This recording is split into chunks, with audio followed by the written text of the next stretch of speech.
শ্বাসকষ্ট আছে তাই না, ওই কথাটাকে বাংলাতে বলছি।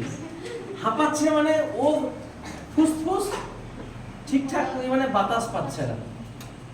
তোকে যদি জলের মধ্যে ফেলে দেবে, তুই সাঁতার কাটতে জানিস না, তুই কি করবি? হাঁপাবি। কেন? তোর ফুসফুস ঠিকঠাক অক্সিজেন পাচ্ছে না, একটু মাথা বার করবি, একটু অক্সিজেন নিয়ে করবি, তাহলে ওর ফুসফুসটা ঠিকঠাক বাতাস যাচ্ছে না, ওকে হাঁপিয়ে হাঁপিয়ে আর কোনোভাবে বাতাসগুলোকে নিতে হচ্ছে। তাহলে শর্টনেস অফ ব্রেথকে যদি আমি একটা ভাষায় মনে রাখতে চাই, এটা হচ্ছে মানে ওর ফুসফুস বাতাস পাচ্ছে না, তাহলে আমাদের কোনোভাবে ফুসফুসে বাতাসকে ঢোকাতে হবে। ঠিক আছে? এবার এই শর্টনেস অফ ব্রেথের যদি আমি কারণ জানতে চাই, রাফলি মানে এই কারণের লিমিট নেই, 1000টা কারণ হতে পারে, কিন্তু রাফলি আমি 4টা কারণকে এখানে বলতে পারি। 4টে কারণের মধ্যে একটা কারণ যেটা আমি একটু আগে বললাম,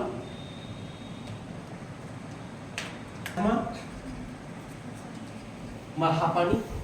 এই পেশেন্টগুলো দেখেছিস তোরা, প্রত্যেকে মনে হয় দেখে থাকবি, প্রত্যেক 2-4টা বাড়িতে একটা করে পাওয়া যায়। ওই এগুলো নাই, ইনহেলার নাই। উদ্দেশ্য ইনহেলারের কি বলতো, এই যে সংকুচিত হয়ে যাচ্ছে ওটাকে একটু প্রসারিত করা। ঠিক আছে? এটাই করতে করতে একটা সময় যখন পারবে না, তখন তাকে হসপিটালে নিয়ে গিয়ে গ্যাস ট্যাস দিয়ে নেবুলাইজ করতে হয়। তাহলে উদ্দেশ্যটাকে শুধুমাত্রই রাস্তাটাকে একটু চওড়া করে দেওয়া।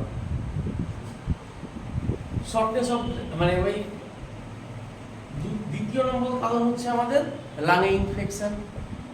লাঙে ইনফেকশন হয়ে গেছে, প্রচুর ইনফেকশন হয়ে ও আর শ্বাস নিয়ে উঠতে পারছে না, ওকে তখন অ্যান্টিবায়োটিক দিয়ে ট্রিট করতে হবে। খুব হাঁপাচ্ছে, নিয়ে যেতে হবে হসপিটালে। ঠিক আছে? এর সঙ্গে নিউমোনিয়া টিউমোনিয়া এগুলো আমরা ধরে নিতে পারি, ওগুলো সব ইনফেকশনারি প্যাটার্ন। আগের দিনে আমি মনে হয় বলেছিলাম হার্টের প্রবলেম।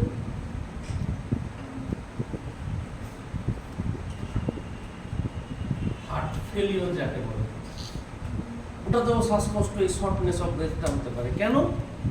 এবার তুই ভাব, ফুসফুসের কাজ কি বলতো? ছোটবেলায় মনে আছে বায়োলজিতে পড়েছিলি, বাতাস থেকে অক্সিজেন নিয়ে ছাড়া দিয়ে রক্তটাতে অক্সিজেনটাকে ঢুকিয়ে দিল। এবারে ঢুকিয়ে ও কি করবে, এটাকে হার্টে পাঠাবে।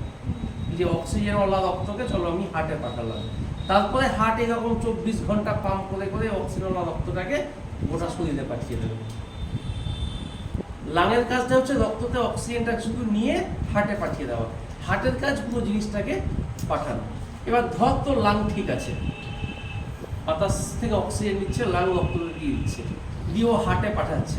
হার্ট ওই রক্তটাকে বডিতে পাঠিয়ে উঠতে পারছে না, তাহলে তো ওই অক্সিজেনওয়ালা রক্ত আমার বডিতে গেল না বা কম যাচ্ছে, তাহলে তো আবার ওই অক্সিজেনের অভাবটা সব জায়গাতে থেকে যাবে। তখন ওই হাঁপানিটা আবার শুরু হবে, শ্বাসকষ্ট। ঠিক আছে? এই লাঙের শ্বাসকষ্ট আর হার্টের শ্বাসকষ্টের মধ্যে একটা ছোট ডিফারেন্স আছে। লাঙের গুলো কন্টিনিউ ওটা শ্বাসকষ্ট হতে থাকবে, আর হার্টের গুলো যদি 2-4 পা এগিয়ে যায় বা একটু সিঁড়ি দিয়ে উপরে, তাহলে এটা বাড়বে। বুঝলি কেন?